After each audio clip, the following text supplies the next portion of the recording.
ইসলামের দৃষ্টিতে শাসক তিন শ্রেণীর। আমরা অনেক সময় জানি না কার আনুগত্য করব আর কার আনুগত্য করব না। তাই আসুন একটু সংক্ষেপে আমরা সেগুলো জেনে নিই। 1 নম্বর, ন্যায়পরায়ণ শাসক, যিনি আল্লাহ ভীতির সঙ্গে ন্যায় ও ইনসাফের মাধ্যমে শাসন করে থাকেন।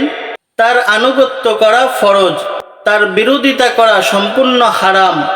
রাসূলুল্লাহ সাল্লাল্লাহু আলাইহি ওয়াসাল্লাম বলেছেন, 7 জনকে কিয়ামতের দিন আল্লাহ আরশের ছায়া দিবেন। সুবহানাল্লাহ। তাদের একজন হচ্ছে ন্যায়পরায়ণ শাসক।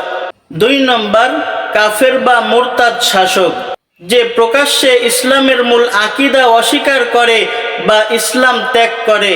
তার থেকে আলাদা থাকা ফরজ, তাকে সমর্থন করা এটা হারাম। কারণ কোনো অমুসলিম মুসলিমদের নেতা হতে পারে না, কোনো অমুসলিম মুসলিমদের লিডার হতে পারে না। 3 নম্বর, পাপিষ্ট শাসক মুসলিম হলেও নানা গুনাহ অন্যায় করে।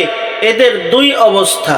যদি তার অন্যায়, জুলুম, দুর্নীতি পুরো সমাজে ছড়িয়ে পড়ে, তখন তার বিরোধিতা করা এটা ফরজ, তাকে সহযোগিতা করা, সাহায্য করা এটা হারাম।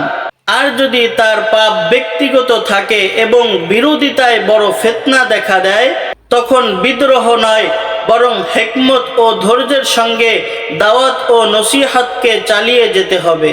রাসূল সাল্লাল্লাহু আলাইহি ওয়াসাল্লাম বলেছেন, তোমরা কোনো অন্যায় দেখলে হাত দিয়ে প্রতিহত করবে, তা যদি তোমরা না পারো তাহলে মুখ দিয়ে প্রতিহত করবে, আর তাও যদি তোমরা না পারো তাহলে অন্ততপক্ষে অন্তরে ঘৃণা করবে। আর এটি হলো ঈমানের সর্বনিম্ন স্তর। যেই কথাগুলো বললাম, আল্লাহ তাআলা আমাদের সবাইকে সঠিক বুঝার তৌফিক দান করুন এবং এই অনুযায়ী আল্লাহ তাআলা আমাদেরকে আমল করার তৌফিক দান করুন। আমিন।